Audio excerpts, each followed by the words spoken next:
अस्सलामुअलैकुम जनाब, क्या हाल है सब लोगों का। उम्मीद है सब लोग खैरियत से होंगे। रजब का महीना हो और कूंडे ना बने, ये हो ही नहीं सकता। तो कूंडे बनाने स्टार्ट किए थे मैंने चने बॉयल करने से। तो ये चने थे जिनको मैंने ओवरनाइट सोडा डाल के भिगो के रख दिया था ताकि वो थोड़े से नरम हो जाएं। तो ये मेरा नया प्रेशर कुकर है जो कि मैंने नया परचेज़ किया और मेरा बहुत टाइम से दिल था कि मुझे प्रेशर कुकर परचेज़ करना है ये वाला, और बहुत महंगा था।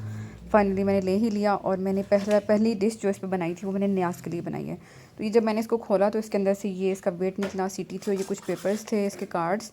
पता नहीं क्या लिखा था, मैंने इसको नहीं पढ़ा सीरियसली। ये बहुत अच्छा था प्रेशर कुकर, इसकी आवाज़ सीटी की भी बहुत ज़्यादा नहीं आती। तो इसके अंदर मैंने वो भीगे हुए चने डाल दिए, थोड़ा सा मैंने इसमें ज़ीरा डाला, पानी डाल दिया, नमक डाला और इसको हम गलने के लिए रख देंगे। तो तकरीबन 20 से 25 मिनट इसको लगेंगे गलने तक, ठीक है। तो 25 मिनट तक आपने इसका वेट करना ही करना है। साथ ही साथ हम बना लेते हैं मीठी टिक्कियों का अमेज़ा। तो उसके लिए मैंने ये मैदा लिया है, ये उसका मेजरमेंट चेक कर लेंगे, इतना मैदा है। और ये मैंने इसको अच्छे से छान लिया था ताकि कोई गुठलियाँ वगैरह हैं तो निकल जाए। वो परात में डाला और उस मैदे से आधी जो है ना वो सूजी लेनी है। यानी अगर 1 कप मैदा है तो आधा कप सूजी लेंगे। और ये पिसी हुई चीनी है, चीनी भी आधा कप ही लेंगे, यानी मैदे से आधा कप लेंगे। सूजी और चीनी बराबर मिकदार में, ठीक है। और ये मैंने मेल्टेड लिया है देसी घी, 2 से 3 चम्मच। ये इसमें डाल देंगे और हाथ की मदद से इसको मसल मसल के मिक्स कर लेंगे जैसा हम समोसे के लिए करते हैं। इस तरह मसलने से ये होता है कि क्रिस्पीपन आ जाता है, बहुत कुरकुरापन आ जाता है। तो मुट्ठी बना के चेक कर लीजिए, अगर आपका इस तरह से जुड़ना शुरू हो जाए तो इसका मतलब है अमेज़ा आपका अच्छे से तैयार हो गया हुआ है। इसके अंदर नीम गर्म दूध आपने डालना है और मैंने पैकेट वाला यूज़ किया था। थोड़ा थोड़ा करके डालेंगे, सारा एक साथ में नहीं डालना आपने, थोड़ा थोड़ा डालेंगे और साथ साथ गूंदते जाएंगे। जहाँ जहाँ आपको लगे कि मुझे अब इसको गीला करना है, दूध आप इसमें ऐड कर सकते हैं। तो इसको अच्छे से गूंद के रख लेंगे और अभी फ़ौरन से इसको हम नहीं बेलेंगे। तकरीबन मैंने इसको 5 से 6 घंटे के लिए रख दिया था ताकि सूजी अपना काम दिखा दे। यहाँ पर मैंने जो चने बॉयल करने रखे थे 20 से 25 मिनट इसको हो गए हुए थे। तो ये चने मैंने खोल के देखे तो ये देखें बहुत अच्छे से हमारे गल गए थे, साबुत भी हैं और बहुत ज़्यादा गले हुए हैं। तो यहाँ हमने मसाला भूनना है। ये मसाला जो मैं भूनने लगी हूँ ये वो रेसिपी है जो हम बाज़ार से नाश्ते के चने खाते हैं, सेम वही टेस्ट आएगा।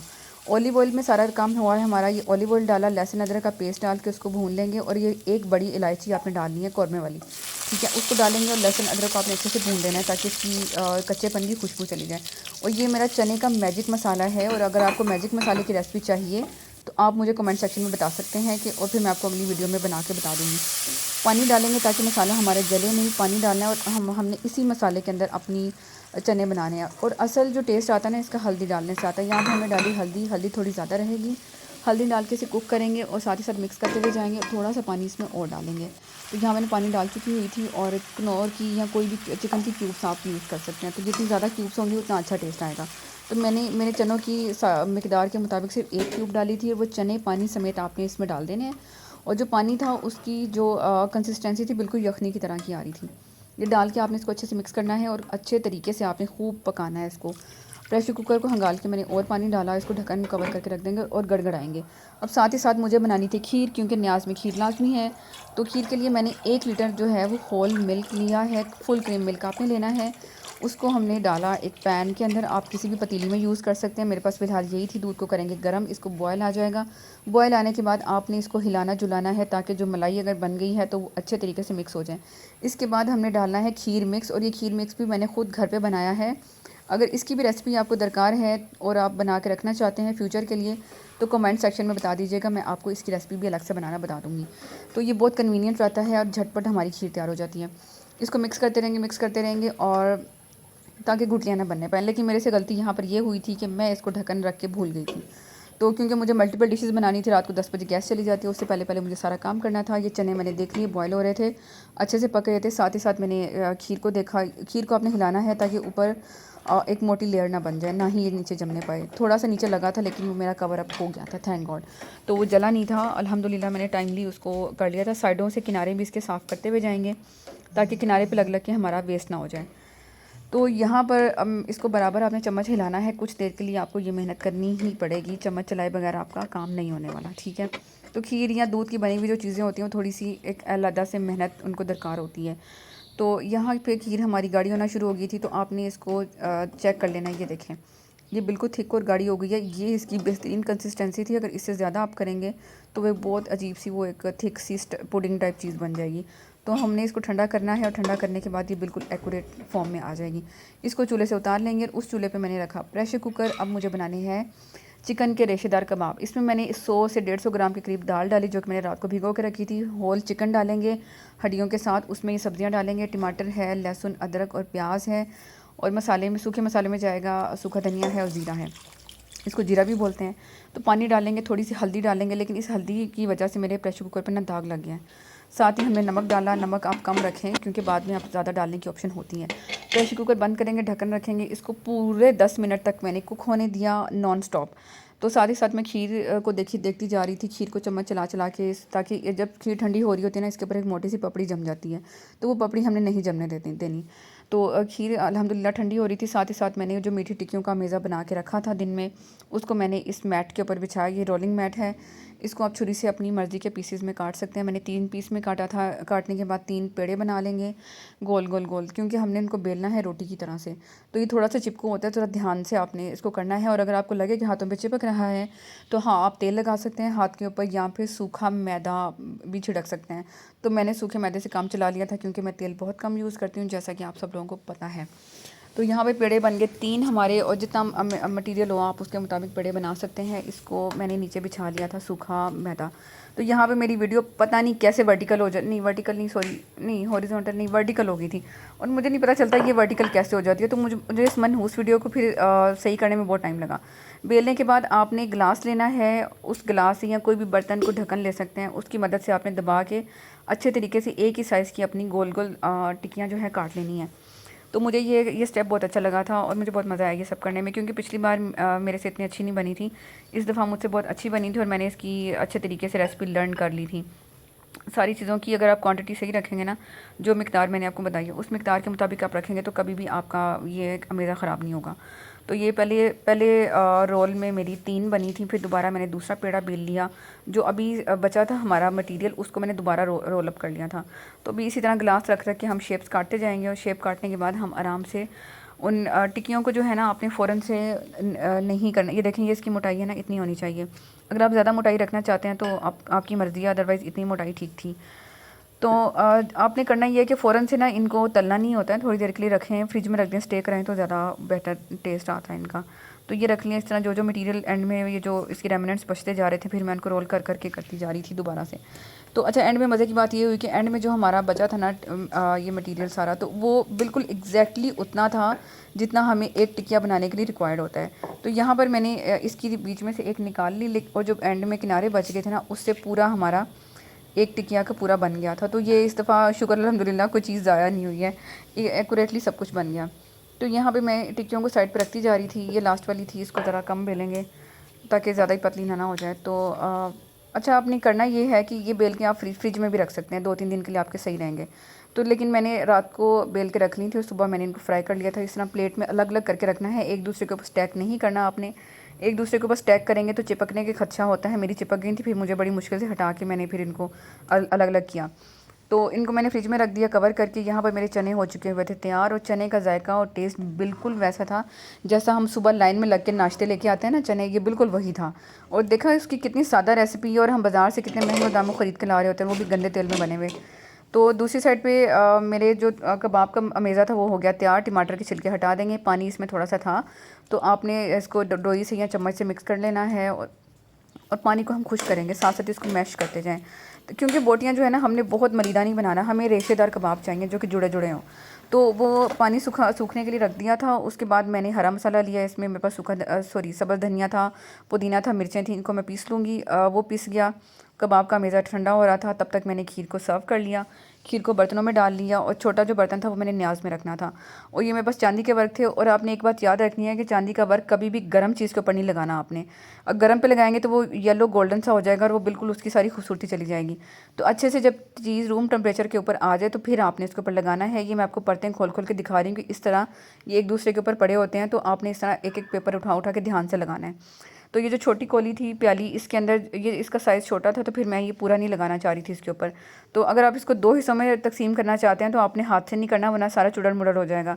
आपने उस पेपर को ही फ़ोल्ड कर लेना है और उसी पेपर के साथ आपने इसको काट लेना है। तो ये बेहतरीन तरीका है आपका वर्क को 2 हिस्सों में डिवाइड करने का, ठीक है। तो इसका एक जो छोटा पोर्शन था वो मैंने इस छोटे वाले बाउल में लगा दिया और जो दूसरा पोर्शन था ये मैंने बड़े वाले बाउल में डाल दिया। तो ये मुझे अपने गेस्ट को सर्व करना था, क्योंकि मेरे गेस्ट को ये खीर बहुत पसंद है मेरे हाथ की बनी हुई। तो ये मैं स्पेशली उनको दूँगी और छोटा वाला बाउल जो है वो मैं न्याज़ में रखूँगी, क्योंकि न्याज़ की चीज़ जितनी कम हो वो उतनी अच्छी है, क्योंकि आपने उसके ऊपर पड़ा हुआ होता है तो वो आप हर एक को नहीं खिला सकते। तो खीर मैंने रख दी फ्रिज में कवर करके। यहाँ पर हमने इसकी ये ठंडा हो गया था, पानी भी खुश्क हो गया था। तो अभी हम मज़ीद उसको ठंडा करना था तो मैंने सोचा जब तक वो ठंडा होता है मैं आलू की भुजिया बना लेती हूँ। यहाँ पर मैंने 1 पाव के करीब आलू लिए, एक छोटी प्याज ली और एक अदद पूरा टमाटर लिया। उनको काट के ऑलिव ऑयल गर्म करके उसमें डाल दिया। इनको कुक होने के लिए रख देंगे ताकि हमारे जो आलू हैं वो गल जाएँ।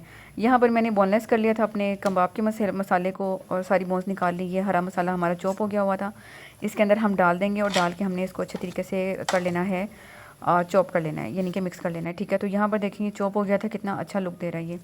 तो यहाँ पे चीज़ें हमारी बहुत मलीदा नहीं हुई थी, जैसे वो हिंदुस्तानी कबाब बनाते हैं ना, वो हर चीज़ का मलीदा सा बना देते हैं तो बिल्कुल अच्छा नहीं लगता। तो यहाँ पे आप इसे हाथ से देखें कितने ज़बरदस्त इसके रेशे बने हुए हैं और वो खुद ब खुद जोड़ रहा था मसाला। ये देखें अलग अलग नहीं हो रहा, खुद ही जोड़ रहा है।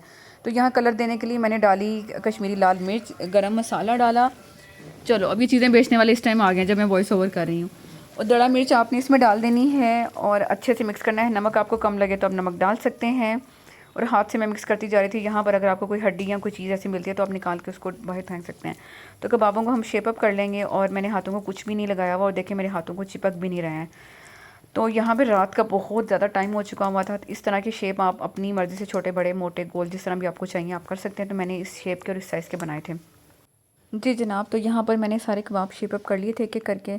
तो फिर यहाँ पर आपने दोबारा उनको एक दूसरे के ऊपर स्टैक करके नहीं रखना है, आपने अलग-अलग ही रखना है उनको, क्योंकि अगर आपने ओवर स्टैक करके फ्रीज़र में रख दिए तो फिर ये काम ख़राब हो जाएगा, अगले दिन ये उतरेंगे नहीं।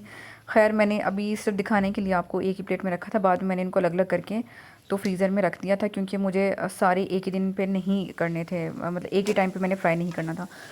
तो कबाब मैंने फ्रीज़र में रख दिया और यहाँ पर हमने देखा आलू की भुजिया में यहाँ हमने डालेंगे मसाला। इसमें कश्मीरी लाल मिर्च है, सूखा धनिया है, हल्दी है और थोड़ा सा ज़ीरा मसाला हमने डाला और डाल के इसको करेंगे मिक्स, कुक करेंगे। और थोड़ा सा पानी हम इसमें डाल देंगे मसाला भूनने के बाद, ताकि हमारा मसाला जले नहीं।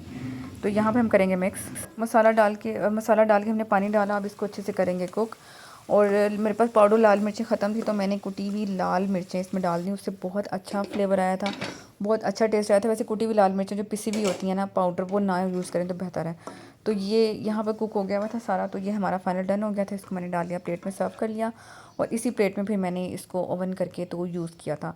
तो अब हमने जो पूरियाँ बनानी है ना, उसके लिए पूरियाँ मतलब मैं तवे पे ही बनाऊँगी कम तेल के अंदर। तो उसके लिए मैंने लिया मैदा थोड़ा सा, यानी कि 2 से 3 कप मैदा लिया। थोड़ा सा मैंने आटा डाला उसके अंदर, नमक डाल के उसको हाथ से मिक्स कर लेंगे सारी चीज़ों को। उसके बाद हमने क्या करना है, पानी डाल के थोड़ा थोड़ा डाल के हम इसको अच्छे तरीके से गूँधते जाएंगे, ठीक है।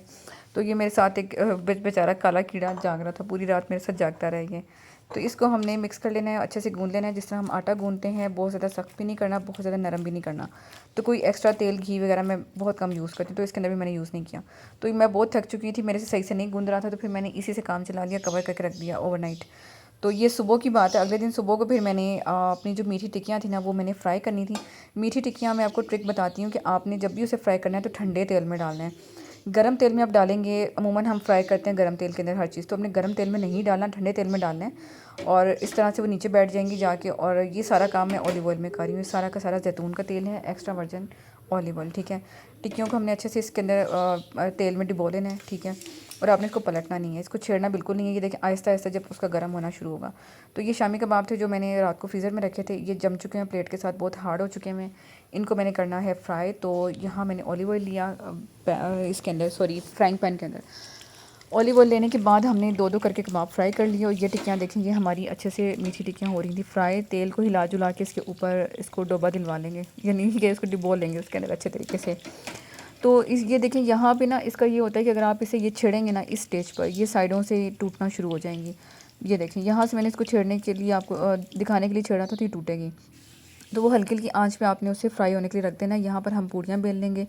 उसके लिए आप अपनी मर्ज़ी के साइज़ के पेड़े बना लें, बिल्कुल रोटी की तरह ही हम बनाएंगे और कम तेल में बनेगा। ये जो पूड़ी आप डिप करके तेल में डीप फ्राई करते हैं ना, वो बहुत बुरी और बहुत हैवी बनती है और ज़्यादा नहीं खाई जाती और अनहेल्दी होती है, ठीक है। तो यहाँ पर फ़िलहाल मैंने 4 पेड़े बनाए थे, तो मुझे 4 ही अभी चाहिए था न्याज के लिए। तो मैंने 4 बना लिए और आप अपनी मर्ज़ी से पेड़ा छोटा बड़ा कर सकते हैं। तो इसको हम उसी तरह से नीचे सूखा मैदा फैला के या आटा भी फैला सकते हैं। अपनी मर्ज़ी के साइज़ का, मर्ज़ी की मोटाई का आप बेल सकते हैं। तो मुझे ज़रा पतली पसंद है तो मैंने पतले साइज़ की बना रही। तो इसको पैन गरम करके उसके ऊपर रखेंगे, डाल देंगे और कुक करेंगे। इसको हम पकने देंगे और इसकी साइड चेंज करते रहेंगे साथ साथ, ताकि जलने ना पाए। और ऑलिव ऑयल का थोड़ा सा हमने इसके ऊपर छिड़काव करना है। उसके बाद पोने की मदद से दबा दबा के इसको हमने कर लेना है, ठीक है। तो यहाँ पर पूरियाँ हमारी हो गई तैयार। इसी तरह आप एक एक करके सारी कुक कर सकते हैं, उनको सेंक सकते हैं।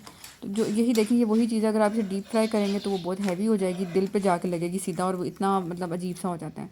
तो यहाँ पर मेरी सारी डिशेज़ हो गई थी प्रिपेयर और मैंने इनको कर लिया सर्व। ये मैंने न्याज के लिए थोड़ा थोड़ा डाला था, क्योंकि इसके ऊपर मुझे वो कुछ दुआएं वगैरह पढ़नी थी।